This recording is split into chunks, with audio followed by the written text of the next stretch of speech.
Bismillahirrahmanirrahim. Assalamualaikum warahmatullahi wabarakatuh. Sidang penonton yang dihormati lagi dikasih sekalian, alhamdulillah. Marilah sama-sama kita sekali lagi merafakkan setinggi-tinggi kesyukuran kehadrat Allah Subhanahu wa taala di atas kurniaan nikmat yang banyaknya masih Allah kurniakan kepada kita ini, membolehkan kita meneruskan pengajian kita pada malam ini. Alhamdulillah, pada malam ini kita sambung lagi pengajian kita tajuk yang baru, yaitu tajuk nusyuz. Best tajuk pada malam ini ialah nusyuz. Nusyuz, apa makna nusyuz? Nusyuz bermakna derhaka. Dengan arti kata, isteri melakukan penderhakaan kepada suami, ataupun isteri tidak mentaati perintah suami sebagaimana yang diwajibkan oleh Allah Ta'ala. Allah Ta'ala mewajibkan kepada mana-mana isteri, Kak Salma, adik Syaziana, supaya mentaati suami. Allah Ta'ala perintah supaya isteri ini mentaati suami. Tiba-tiba isteri tidak mentaati suami, dengan arti kata isteri telah melakukan penderhakaan. Dalam sebuah hadis Nabi SAW, Nabi kata, "Lau kuntu amiran ahadan an yasjuda li ahadin." Nabi kata, andai kata aku boleh menyuruh seseorang manusia itu sujud kepada seseorang yang lain, la amartul mar'ata an tasjuda li zawjiha, sudah tentu aku akan menyuruh mana-mana isteri sujud kepada suami. Aida, nak ceritanya besarnya kepatuhan dan ketaatan isteri kepada suami. Nabi mengatakan, andai kata sebelum ini aku disuruh oleh Allah Ta'ala mengarahkan mana manusia sujud kepada manusia yang lain, sudah tentu orang yang pertama yang aku akan arahkan sujud kepada manusia ini adalah isteri. La amartul mar'ata, Nabi kata sudah tentu aku akan mengarahkan mana-mana isteri antas juda li zawjiha, supaya mereka itu sujud kepada suami. Tapi oleh kerana tidak dibenarkan sama sekali manusia ini sujud kepada manusia, maka tidak disuruhlah perbuatan demikian itu dilakukan kepada suami. Tapi walaupun tidak disuruh, ingat, menghormati dan mentaati suami adalah wajib. Ibnu Faris berkata, isteri yang nusyuz berarti isteri yang melakukan penderhakaan kepada suami. Ini berdasarkan firman Allah Subhanahu wa taala, wallati takhafuna nusyuzahunna, dan perempuan-perempuan, yakni isteri-isteri yang kamu bimbang melakukan penderhakaan kepada suami mereka. Dalam sebuah hadis, para sahabat bertanya, qila ya Rasulullah. Sahabat bertanya, wahai Rasulullah, ayyun nisa khairun, siapakah perempuan-perempuan yang paling baik? Satu ketika para sahabat bertanya baginda Nabi, dia nak tahu dalam ramai-ramai bini-bini ni Kak Khadijah, siapa dia isteri-isteri yang paling baik sekali? Ayyun nisa'i khairun, sahabat bertanya Nabi, ya Rasulullah, siapakah isteri-isteri yang paling baik sekali?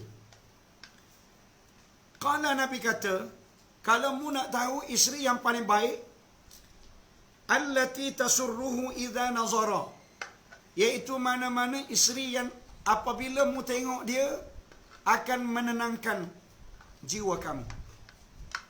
Terus Nani, bila suami tengok Kak Nani ni, suami yang serabut, hilang keserabutan suami. Suami yang gelisah, hilang kegelisahan suami. Suami yang tak tentram akan tentram. Itu maknanya isteri yang terbaik. Jadi bagaimana fikir sendirilah. Nak suruh suami tengok kita jiwa suami menjadi sejuk, menjadi tenang, menjadi ceria, kena fikir ambil. Maknanya kena jaga penampilan Kak Khairiyah, kan? Kena selalu bermakeup, kena selalu janguk. Kata selalu janguk. Mana bibir mulut tu biar merah macam buah timun. Kena buat gitu, kan? Kemudian celok cening tu, celok cening. Celok celok kening tu biar hitam macam lutung atas pokok. Biar tu lelaki tengok, ya Allah Rabbi, comelnya bini aku. Ni apa barang. Tengok gencu pun tak ada. Bedok di pipi pun tak ada. Semua tak ada berlaku. Tapi kalau nak keluar rumah bukan main. Boleh beriah pula Aida.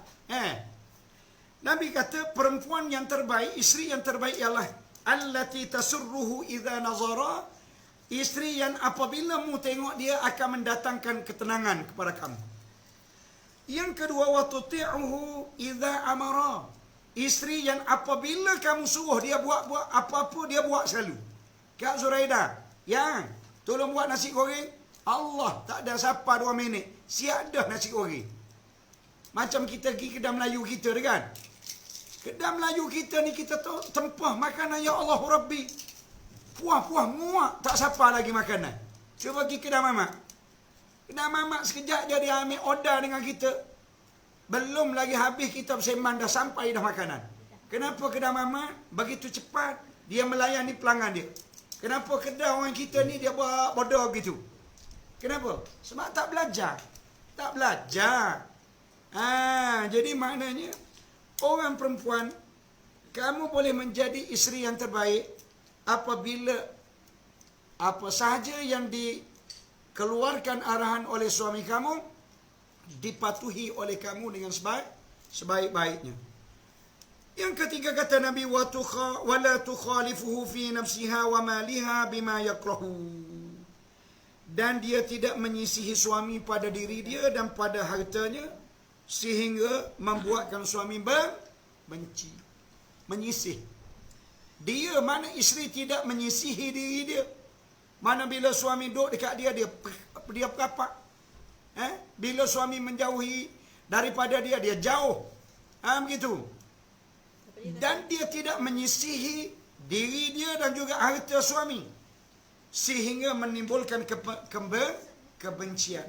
Manakala suami nak pinjam duit, belum lagi suami cakap nak pinjam duit, bui pinjam lalu, bukan setakat bui pinjam Aida, terus bagi, ambil abang, saya tengok macam abang ada masalah je, ambil duit. Suami kata kita nak pinjam duit 50, bagi 100. Kita nak pinjam 100, bagi 200. Apa masalahnya? Sebab suami kita, kan? Ini kalau isteri ada duit lah. Isteri tak ada duit, bui benda lain, kan? Dia tak beli, macam mana nak make up? Siapa dia tak beli? Nur Aini lelaki dia tak beli. Nur Aini kata dia tak beli. Macam mana nak make up? Ada tu kak beritahu kepada suami. Nak suruh suami beli.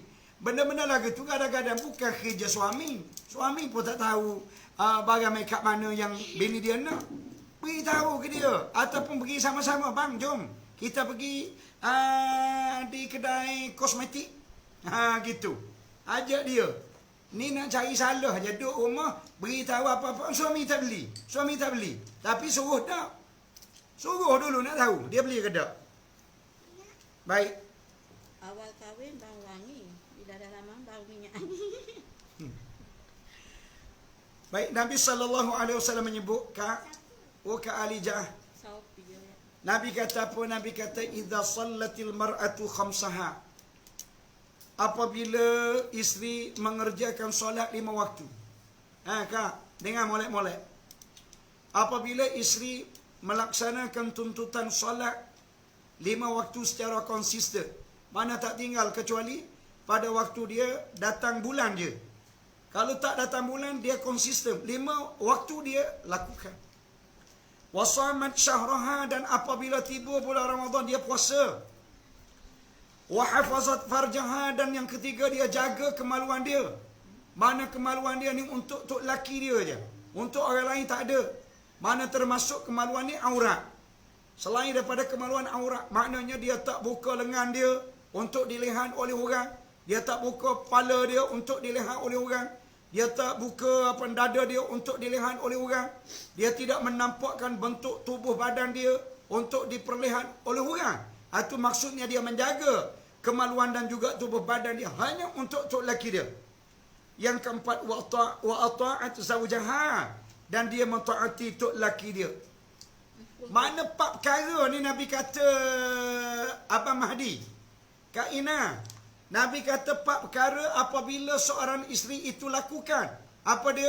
Iaitu salat al-mar'atu khamsaha, dia mengerjakan salat 5 waktu. Wa shamat syahraha, dan dia puasa di bulan Ramadan. Yang ketiga, wa hafazat farjaha, dia menjaga kemaluan dia. Yang keempat, wa ata'at zawjaha, dia taat kepada tok laki dia. Qila laha udkhulil jannata min ayyi abwabil jannah syi'ti. Dikatakan kepada isteri tersebut, Rizal, mudah-mudahan Ustaz Rizal, isteri dan anak-anak cepat sembuh daripada COVID, insya-Allah. Ustaz Rizal, ana selalu doakan untuk anta, keluarga anta cepat sembuh.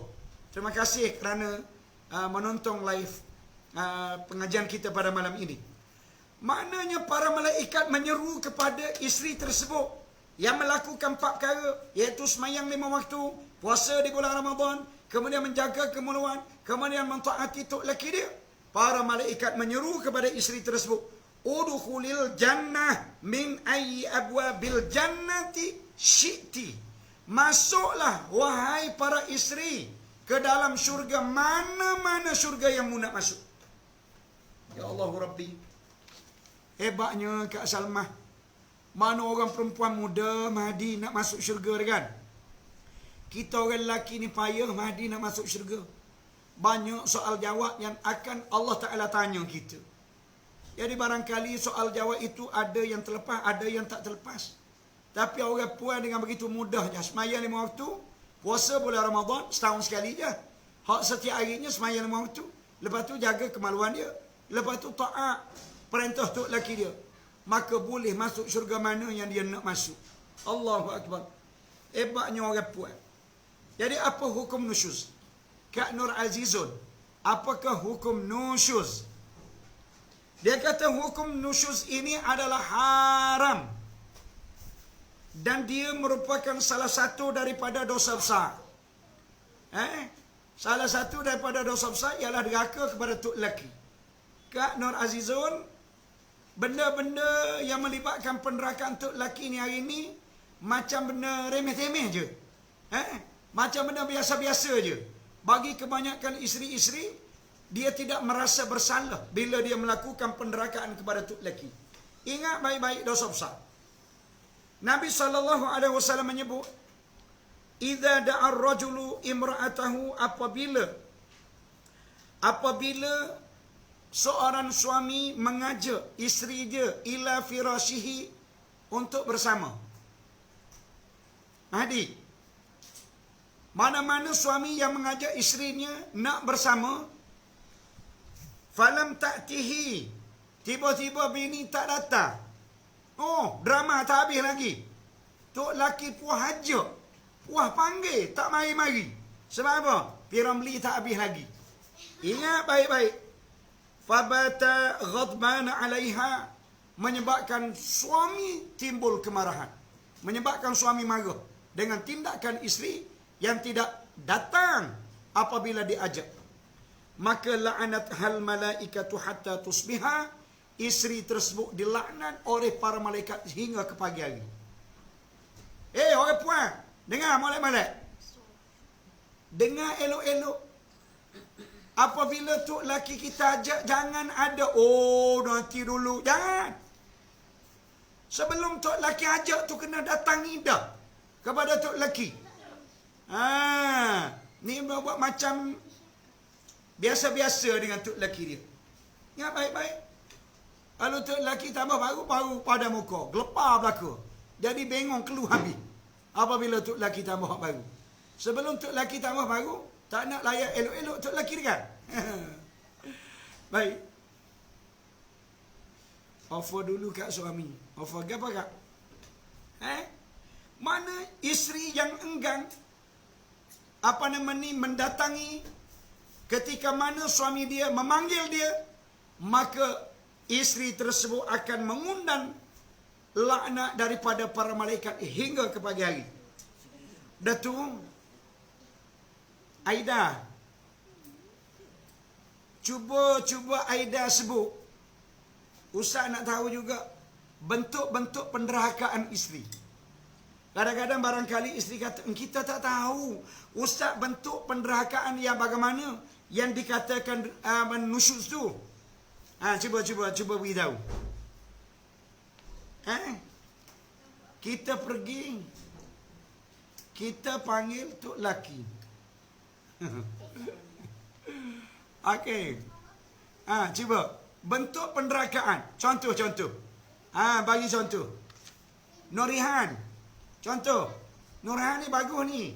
Nurihan ni ustazah di sekolah Kafa Masjid Syafi'i. Thank you kak.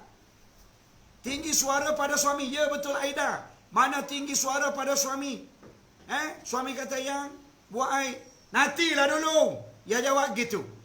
Tak boleh. Dia kena perlahan. Kalau ya pun tak nak buat. Bang, tunggu sekejap nanti ikan masak.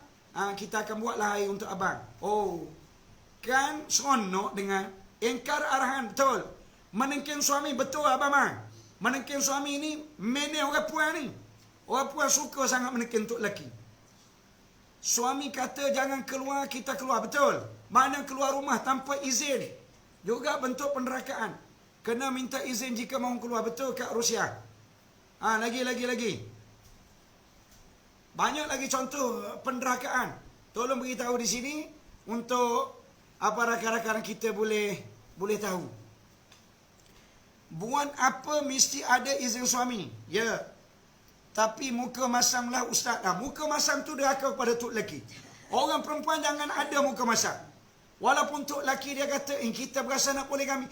Dia kena muka manis juga walaupun kita marah. Tak boleh. Sebab apa? Sebab poligami itu bukan benda jahat. Dia minta. Bukan dia buat lagi, dia minta. Kira okeylah tu tok lelaki minta. Buat siap-siap kat suami makanan. Ya, bila kita buat makanan itu adalah satu kebaikan. Tapi kena layan tok laki makan kat Zuraida. Ni buat-buat letak buah saji.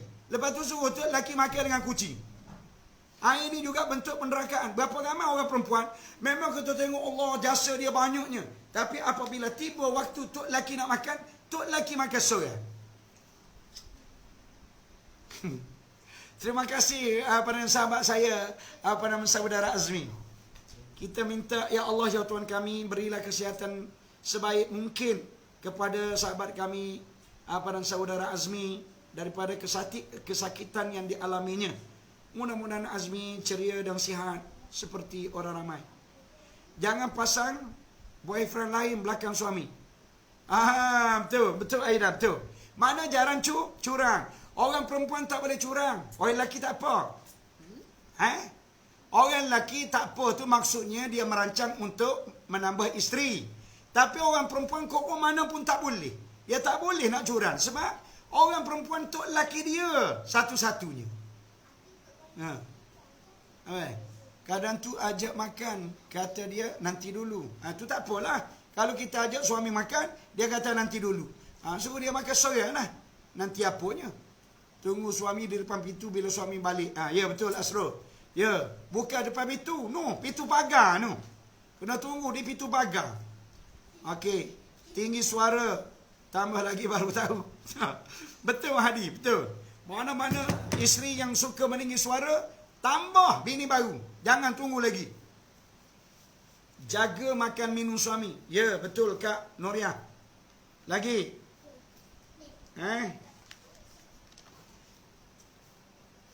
Oh, Kak Faridah baru masuk.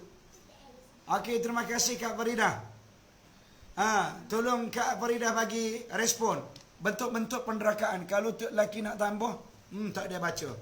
Sekarang ni suami bukan takut dengan suami. Tapi isteri tak takut. Kalau tu lelaki nak tambah je lah.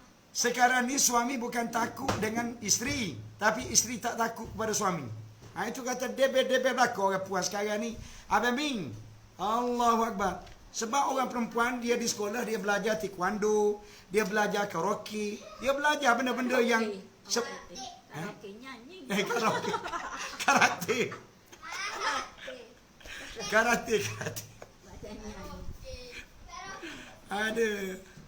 Okey. Okey, banyak dah tu. Itu menandakan murid-murid kita sudah faham erti penderakaan kepada suami. Saya ulangi.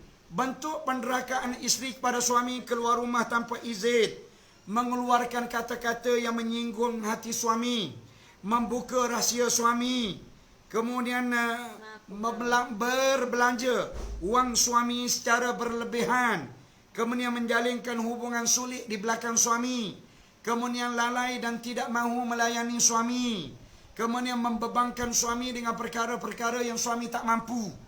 Kadang-kadang suruh suami tukar kereta, suruh suami beli TV baru, suruh suami beli sofa baru, kan?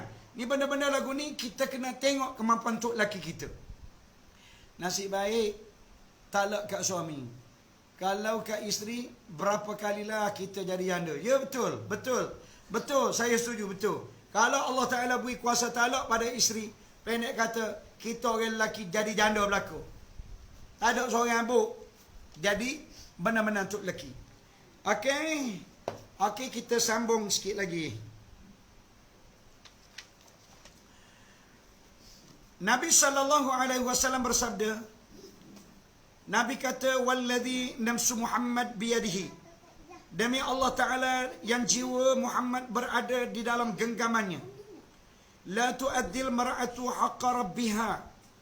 Tidak sekali-kali perempuan ataupun isteri itu dapat menunaikan hak Tuhannya. Hatta tu'addiya haqqa zawjiha. Sehingga dia menunaikan hak tok laki dia. Kak Zuraida, tengok Allah Ta'ala kaitkan hak Tuhan dengan hak tok laki. Maknanya, selagi mana isteri tidak menunaikan hak suami dia, maka selagi itulah suami isteri tidak dikatakan menunaikan hak Allah Ta'ala. Mana hebatnya tanggungjawab isteri mentaati suami. Baik. Bagaimana nusyuz ini boleh berlaku? Bagaimana nusyuz ini boleh berlaku? Bagaimana nusyuz ini boleh berlaku? Sudah pun diceritakan oleh murid-murid kita tadilah. Mana deraka kepada tok laki, tidak mendengar arahan tok laki dan sebagainya. Baik, cara mengatasi nusyuz. Apabila berlaku nusyuz, bagaimana nak atasi? Ustaz Mus'ad, hargai isteri yang Allah Ta'ala hadirkan. Mereka bukan nak apa-apa daripada kita, melainkan dihargai. Betul? Betul? Betul, saudara Azmi. Orang perempuan ni kita kena belai dia, kita kena santung dia, kita kena buat baik pada dia. Itu tanggungjawab kita suami kepada dia, kan?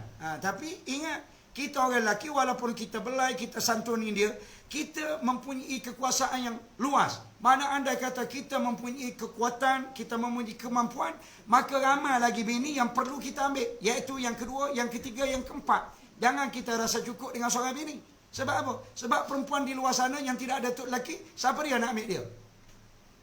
Siapa dia nak ambil dia? Kita lah kena ambil dia. Manakala kita ambil dia, kita kena pastikan orang yang kita ambil itu kena berbaik-baik. Jangan bermusuh. Kalau bermusuh maksudnya apa yang kita lakukan itu tak betul-betul bagus lagi.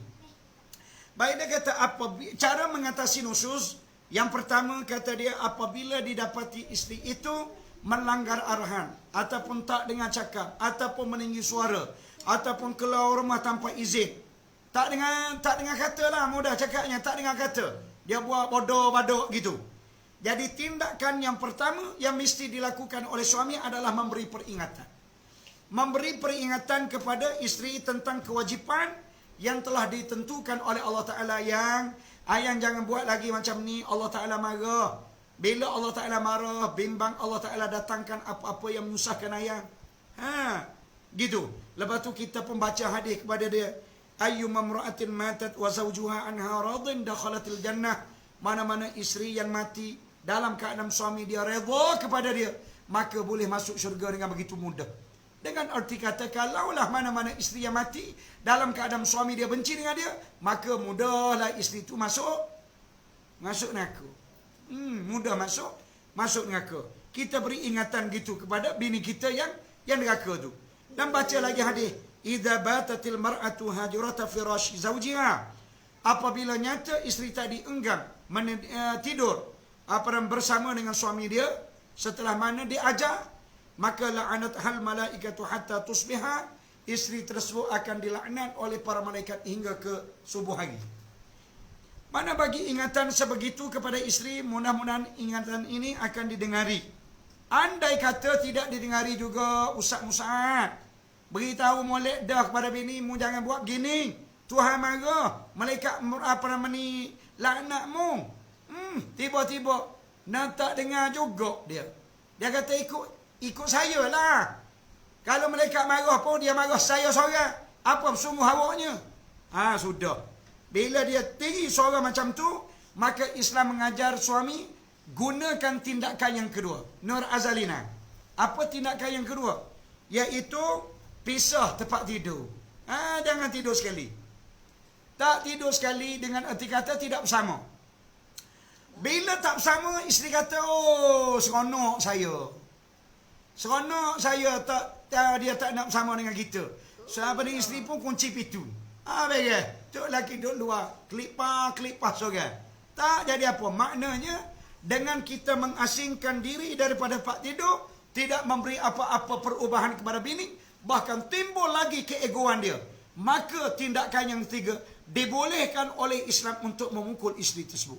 Kena pukul lah. Orang ni kedebel sangat ni. Kena pukul. Tapi ingat, pukulan yang memberi ajaran kepada dia. Bukan pukulan yang mencederakan dia abang. Jangan sampai pekak kita nampak reyung hidung-hidung dia. Atau nampak bekah 5 jari di muka dia. Ingat, tak boleh. Kita menampak isteri tak boleh. Nak pukul isteri boleh. Kena cari tempat-tempat isi banyak. Pungur dia, di betih dia, tempat-tempat ada isi banyak. Mana kita pukullah di situ dengan pukulan memberi pelajaran. Supaya apabila isteri kena pukul, dia akan memikir, ya Allah Rabbi, aku tua-tua pun kena pukul lagi.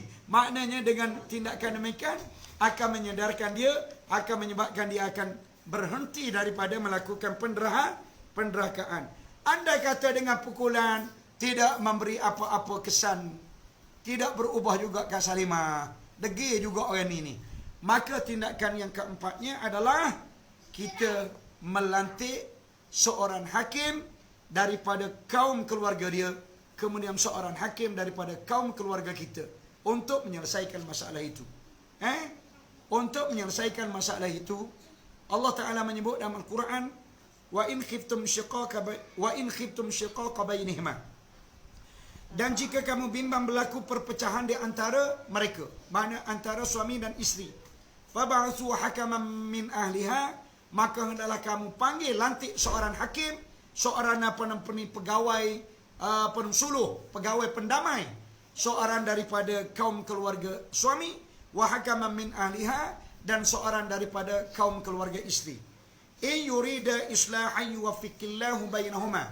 Jika kedua-dua hakim, wakil daripada keluarga kita dan keluarga isteri tadi, bermaksud untuk mendamaikan, menyelesaikan masalah yang berlaku, kata dia yuwaffiqillahu bainahuma, Allah Ta'ala akan memberi taufik untuk mereka itu berhenti. Rozi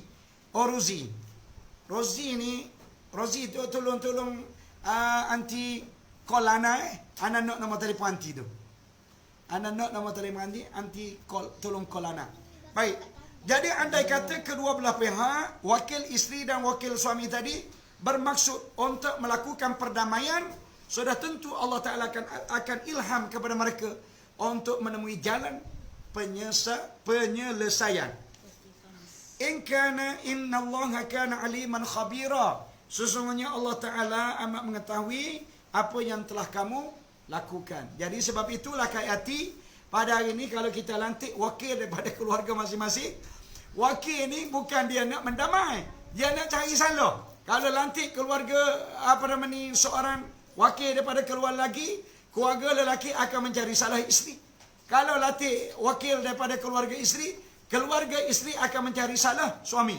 Kalau begitu sampai bila tak akan dapat selesai masalah. Jadi sebab itulah sekarang apabila berlaku masalah rumah tangga, terus bawa ke sini ke jabatan agama. Jabatan agama dia tak bias. Mana dia bukan wakil belah isteri dan dia bukan wakil daripada belah suami. Jadi apabila pegawai jabatan agama ni didatangi oleh mereka ini, sudah tentu pegawai akan melihat siapa dia yang menjadi punca. Siapa dia yang menjadi punca kepada pergaduhan dan apa punca. Jadi kalau punca itu sudah pun diketemui, maka sudah tentu jalan untuk menyelesaikan masalah terlalu mudah. Baik, itu yang kita bincang isteri derhaka. Kak Nurmazian, Kak Zuraida, asyik isteri je derhaka, suami tak derhaka ke? Jadi orang puan kadang-kalanya timbul juga soalan. Orang lelaki tak derhaka ke Ustaz? Ada juga orang lelaki derhaka, Azwan. Ni nak masuk tajuk suami juga melakukan penderhakaan. Iaitu kata dia, jika suami berlaku zalim, seperti tidak menunaikan hak isteri dalam pembahagian giliran bermalam jika dia berpoligami. Azwan, jika Azwan berpoligami, tiba-tiba Azwan bagi tak sama rata. Mana bini tua Azwan duduk 5 hari. Bini muda Azwan duduk 2 hari. Tak adil lah. Tak adil. Dia tak boleh kalau 2 hari seorang. Tak kira tua ataupun muda. Cuma andai kata berlaku kes on the spot, kecemasan, bolehlah dia balik untuk menyelesaikan masalah. Tak jadi masalah itu memerlukan kepada tasammuh, mana timrasa. Itu tak jadi masalah. Jadi semua giliran itu mesti adil, mesti samalah. Ataupun hak memberi nafkah, tidak diberi nafkah dengan seadilnya. Ni bini ni ada 5 orang, dia beri 300. Bini yang kedua ada 2 orang anak, dia bagi 300 juga. Tak adil lah, mana boleh. Hak 5 orang kena beri banyak sikit lah, padan dengan anak dia 5 orang kan. Begitu. Dan bercakap atau bertindak kasar terhadap isteri, maka di waktu itu hendaklah isteri memberi peringatan kepada suami terhadap hak yang mesti ditunaikan oleh suami. Mana isteri kena cakap elok-elok, Kak Norma. Kak Norma, terima kasih Kak Norma masuk malam ni. Kak Norma beritahu kepada Abang Heng, bang, abang janganlah buat kita macam tu. Tak baik bang. Nanti Allah Ta'ala murka. Bila Allah Ta'ala murka, Allah Ta'ala datangkan kesusahan pada abang. Saya juga yang akan susah. Anak kita juga yang akan susah. Bagi ingatan dengan lemah lembut. InsyaAllah suami kita dengar. Ni masalahnya kita nak tegur suami macam menjerit-jerit halau kakuh, beruk atas pokok.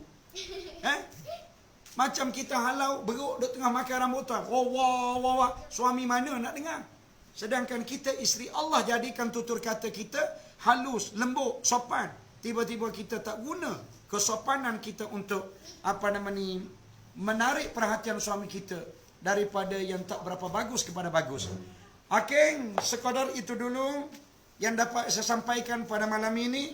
InsyaAllah pagi esok kecacatan yang membolehkan fasah nikah dan kesannya. Tajuk dia kecacatan yang membolehkan nikah ini difasah dan kesan daripada berlakunya fasah. Akan kita ulas pagi esok.